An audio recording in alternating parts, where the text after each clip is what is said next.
Most people shop at Loblaw without questioning how the system works. That is exactly what makes it dangerous. Behind familiar banners and weekly flyers are pricing strategies, data harvesting, market control, and quiet practices that cost shoppers far more than they realize. This video breaks down the 14 secrets Loblaw does not want you to understand, from price-fixing history to loyalty manipulation, shrinkflation, and disappearing competition. Each point shows how small weekly decisions add up to higher bills, fewer choices, and long-term dependence. If you shop there unaware, you are not saving money, only funding a system built. 14. Loblaw was caught in a 14-year price-fixing scheme on bread. This is the foundation crack most people still underestimate. Bread is not a luxury item. It is a weekly purchase, sometimes daily, for almost every household. From 2001 to 2015, Loblaw participated in a coordinated scheme with suppliers to artificially raise bread prices across Canada. This was not a short-term error or a rogue decision. It lasted 14 years. That length alone tells you intent. Loblaw admitted involvement after authorities uncovered the arrangement. They avoided criminal prosecution by cooperating, but cooperation does not refund 14 years of overcharging. Canadians collectively paid hundreds of millions more for a basic staple without knowing it was manipulated. Families on fixed incomes, students, seniors, and low-income households absorbed those costs quietly, assuming prices rose naturally. This single scandal proves something critical. Loblaw was willing to coordinate secretly over a long period on essential food pricing. That changes how every later price increase should be viewed. If a company was willing to secretly inflate bread prices for 14 years, what happened when inflation gave them perfect cover? 13. Loblaw prices rose faster than inflation while profits grew. When inflation hit, most Canadians assumed rising grocery bills were unavoidable. Supply chains, fuel costs, global disruption, all believable explanations. But financial reports tell a different story. During periods when Canadians felt squeezed hardest, Loblaw reported strong profit margins. Prices rose faster than many underlying costs. Staple items like bread, dairy, and produce saw repeated increases even when wholesale costs stabilized. Executives publicly rejected accusations of profiteering, yet earnings continued to climb. That disconnect is what triggered public anger. If costs were truly the problem, margins would have tightened. They did not. This matters because inflation became a shield. It made every price hike feel justified. Shoppers stopped questioning individual increases because everything was going up everywhere. That environment allowed pricing power to expand quietly. The result was not just higher prices, but higher acceptance of those prices. Rising prices were not the endgame. They were easier to impose because Loblaw quietly controls where most Canadians shop. 12. Loblaw quietly controls over 2,400 stores. Across Canada, many shoppers believe they have choice because store names differ. No Frills feels different from real Canadian Superstore. Shoppers Drug Mart feels separate from independent grocer. But ownership tells another story. Loblaw controls or influences more than 2,400 locations under dozens of banners. In many towns, especially smaller communities, Loblaw banners are the only realistic grocery option. That removes competitive pressure entirely. Even when prices rise, there is nowhere else to go. Centralized pricing decisions ripple across banners, meaning a price increase at one store often appears everywhere under different branding. This concentration creates the illusion of competition while maintaining pricing power. Shoppers move locations but stay inside the same corporate ecosystem. Over time, independent grocers struggle to survive under Loblaw's purchasing dominance. When they disappear, choice disappears with them. Market control does not have to look aggressive to be effective. It only has to be wide and quiet. And once dependence sets in, leverage shifts permanently. With control over where you shop secured, Loblaw then turns your own data into another profit engine. 11. PC Optimum collects more value than it gives back. PC Optimum feels like savings. Points accumulate. Offers appear personalized. But behind the app is one of the most powerful data systems in Canadian retail. The program tracks purchase history, frequency, household behavior, and even pharmacy activity when linked through Shoppers Drug Mart. Rewards often require high spending thresholds to unlock modest discounts. Many users never redeem their points fully. That unused value becomes pure profit through breakage. Meanwhile, the data collected has long-term value far beyond a few dollars off groceries. The program also deepens dependency. Groceries, gas, pharmacies, and promotions become linked under one account. Leaving the ecosystem feels like losing value, even when prices are higher. That psychological lock-in is deliberate. Over time, shoppers trade privacy and flexibility for small, conditional rewards. The company gains insight, leverage, and predictability. The shopper gets points that rarely keep up with rising prices. 10. No name and President's choice. Most shoppers see no name and President's choice as money savers. Yellow packaging signals cheap. Black packaging signals quality. Both signals are engineered. These private labels are not designed to help you save. They are designed to increase Loblaw's control and margins. Private label products generate significantly higher profit margins than national brands. That is the real reason they dominate shelf space. When Loblaw owns the brand, it controls pricing, supply, packaging size, and promotion timing. There is no external benchmark. You cannot tell whether you are getting a fair deal because the comparison is removed. Shelf placement is the silent weapon. National brands are pushed higher, lower, or out of stock entirely, while private labels sit at eye level. Shoppers believe they are choosing cheaper options freely, when in reality the store has already narrowed the decision. This is not neutral retail design.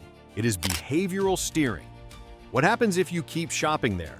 Your spending feels efficient, but it becomes increasingly valuable to Loblaw, not to you. And if you think hidden margins are bad, the next secret is worse because it quietly shrinks your food without changing prices. 9. Shrinkflation is common and hard to spot. Shrinkflation is not a rumor, it is a strategy. Packages get smaller while prices stay the same, or rise slightly. Most shoppers never notice because the design barely changes. Your brain remembers the price, not the weight. This tactic works best on items bought repeatedly: bread, cereal, snacks, frozen foods. You do not recheck grams every week. You assume continuity. A reduction of 10 or 20 grams feels insignificant once, but over months it quietly raises the price per unit. What makes this dangerous is that it bypasses resistance. Price hikes cause frustration. Shrinkflation causes none. Your grocery bill creeps up slowly, and you blame inflation or personal spending habits. Meanwhile, the company collects more per unit without changing the sticker. Private labels are especially suited to this. When the brand and retailer are the same, there is no outside comparison to catch the change. Regulators rarely intervene because the practice is legal, as long as labeling is accurate, even if misleading in practice. What happens if you keep shopping there? You pay more for less while believing nothing has changed. After shrinking products invisibly, Loblaw makes the system even harder to detect by turning fake discounts into psychological traps. 8. Sales are often price resets, not discounts. Many Loblaw sales are not real savings. They are resets. Prices rise quietly first. Then a promotion appears that brings the item back to what it used to cost. Shoppers feel relief instead of anger. The illusion works because memory is short. Promotional tags create urgency. Limited time. Stock up now. But when you compare historical pricing, many sale prices mirror older regular prices. The discount feels real because the reference point has been manipulated. This is especially effective in high inflation environments. Shoppers assume everything costs more now. They stop tracking baseline prices. When a sale appears, it feels like a gift even if it is not. This system trains behavior. Buy on promotion. Trust the tag. Stop doing the math. Over time, shoppers rely on feelings instead of unit pricing. That confusion benefits the retailer, not the consumer. What happens if you keep shopping there? You chase deals that were engineered to look generous, not to save you money. And here is the part Loblaw really does not want discussed, because the next secret explains why nothing ever truly changes. 7. Loblaw responds only under pressure. History shows a pattern. Meaningful action from Loblaw does not happen voluntarily. It follows lawsuits, investigations, boycotts, or media exposure. The bread price fixing scandal, the pricing backlash, the public anger. Each time, change comes only after damage is undeniable. Price freezes appear during moments of scrutiny. Relief programs are announced loudly. Press releases emphasize concern. Then, quietly, those measures expire. Prices resume their upward path once attention fades. Corporate messaging focuses on deflection, global factors, supply chains, complexity, rarely accountable. Without sustained pressure, there is no incentive to change pricing behavior or transparency practices. This matters because it shifts responsibility to consumers. If shoppers stop watching, stop comparing, stop pushing back, the system reverts. The burden of fairness is placed on the public, not the corporation. At this point, it becomes clear the system is not broken accidentally. What comes next reveals how deeply intentional it is. 6. Origin labeling errors undermine informed buying. Most people assume that when a product is labeled Canadian, it actually is. That assumption is risky. Loblaw and other major retailers have faced repeated complaints over produce and meat labeled as Canadian that was later revealed to be imported. These corrections rarely happen proactively. They usually occur only after media investigations, consumer complaints, or regulatory pressure force clarification. Country of origin is not a cosmetic detail. It affects pesticide standards, labor protections, and inspection regimes. Imported produce may be grown under rules that allow chemicals banned domestically. When origin labels are wrong or vague, shoppers lose the ability to make informed decisions about safety, ethics, and quality. That loss of information directly affects what ends up on your plate. These errors are often described as mistakes, but their impact is consistent. Shoppers trying to support local producers unknowingly buy imports. Families attempting to avoid certain pesticide regimes fail without realizing it. Transparency only improves when exposure happens. Until then, shoppers operate on trust rather than verified facts. And if mislabeled food undermines trust, the next secret is even crazier because the store itself is engineered to make you overspend. 5. Store layout is designed to increase spending. Grocery stores are not arranged for convenience. They are engineered for profit. Staples like milk, bread, and eggs are deliberately placed far apart, forcing shoppers to travel through multiple aisles. The longer you stay inside, the more you spend. This is not theory, it is retail science. Impulse items are positioned at choke points. End caps, checkout lanes, and aisle intersections are optimized for unplanned purchases. Even aisle width and lighting influence behavior. Every extra minute inside the store correlates with a larger basket. Efficiency is sacrificed intentionally to maximize exposure. Families enter with lists and exit with additions they never planned. Over time, this becomes normalized. You blame yourself for impulse buys without realizing the environment was designed to produce them. That erosion of control is subtle but powerful. The layout rewards spending, not speed. Seniors, parents, and tired shoppers are especially affected. When basic efficiency is removed, discipline fails quietly. You leave thinking prices are the problem, never questioning the system guiding your movement. This is not accidental design. It is deliberate behavioral engineering that extracts more money per visit without changing shelf prices. But physical manipulation is only the beginning. The next secret is even crazier, because computers decide freshness without caring who eats it. 4. Algorithmic ordering reduces freshness. Most shoppers assume produce quality depends on local staff decisions. That assumption is outdated. Inventory ordering is largely automated. Algorithms prioritize turnover efficiency, shelf life predictability, and waste reduction. Freshness is secondary. When systems prioritize consistency, variation increases. Produce may look fine but lack freshness. Bakery items may be baked earlier and held longer. The algorithm does not taste, it calculates. And when calculations replace judgment, quality becomes variable. This especially affects produce and bakery departments. Items with shorter natural lifespans are selected for durability, not nutrition or flavor. Shoppers bear the risk. If quality drops, the cost is absorbed by the consumer, not the system. Employees cannot override these systems easily. Even if they notice decline, restocking is governed centrally. The result is uneven quality that feels random but is actually systemic. You are not buying what was best that day. You are buying what best fits an efficiency model designed far from the store. And if freshness decisions happen without you, the next secret is worse, because the final cost is pushed directly onto shoppers. 3. Self-checkout shifts costs onto you. Self-checkout is marketed as convenience. In reality, it transfers labor from the company to the customer. You scan, bag, troubleshoot, and wait without compensation. Meanwhile, staffing is reduced, and service quality declines. Shrink losses at self-checkout are then used to justify increased surveillance, locked items, and price hikes. The customer performs unpaid work and is treated as a risk. Fewer staffed lanes mean longer waits for those who need help, especially seniors and disabled shoppers. Labor savings do not translate into lower prices. They translate into higher margins. The burden shifts quietly, while the narrative celebrates efficiency. When shoppers accept this model, they normalize paying more while doing more work. That is not progress. It is cost-shifting disguised as innovation. Convenience is not free, it is expensive, and you are the one paying. What comes next ties everything together, revealing how these tactics reinforce dependence rather than offering any real consumer benefit. 2. Promotions. Push high-margin products. Promotions at Loblaw are not neutral, they are engineered. When you see a discount tag, it is rarely attached to the product that saves you the most money. It is attached to the product that saves Loblaw the most effort while earning the highest margin. Deals consistently favor Loblaw-owned brands or items with inflated profit buffers. That is not coincidence. That is strategy.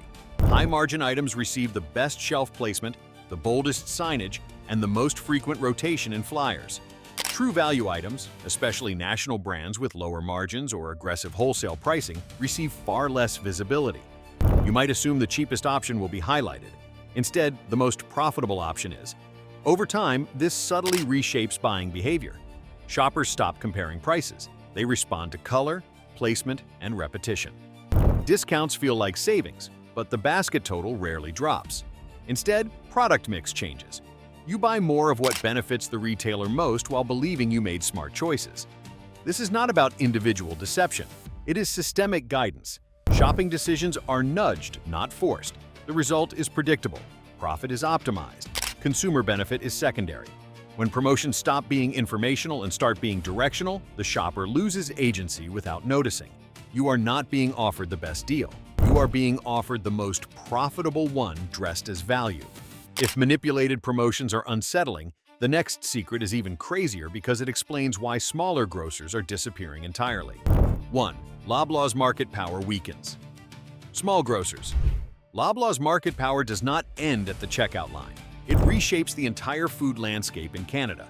When one corporation controls buying at massive scale, pricing stops being a competition and becomes a gatekeeping function. Suppliers negotiate with Loblaw first because volume decides survival. Smaller grocers are left paying higher wholesale prices for the same goods, even before rent, labor, or utilities are factored in. That disadvantage is structural, not managerial. Once that imbalance sets in, the damage compounds. Independent stores cannot match prices that are subsidized by national volume deals. Customers follow price, not intention. Traffic declines, margins shrink, inventory variety disappears. Eventually, the store closes. What replaces it is not diversity, but another banner tied to the same corporate owner. Choice appears to exist, yet decision power remains centralized. This is how consolidation hides in plain sight. A neighborhood may seem served by multiple grocery options, but pricing decisions trace back to the same parent company. Flyers differ. Logos change, the leverage does not. That illusion of competition removes pressure to innovate, improve sourcing, or reduce prices meaningfully. When the same company controls the shelf, it controls which products survive. Local grocers historically served as stabilizers. They sourced regionally, adapted to community needs, and responded quickly to price changes. Their presence forced large chains to stay competitive. As they vanish, that pressure evaporates. Prices do not fall, they flatten upward. Specialty products disappear. Regional producers lose shelf access. Food culture narrows into whatever scales most efficiently. This pattern is observable. Towns with fewer independent grocers consistently show higher average food prices and fewer dietary options. Studies on retail concentration repeatedly link consolidation to reduced consumer welfare. When access to food is centralized, correction mechanisms weaken. Customers cannot vote with their wallets if every wallet leads to the same owner.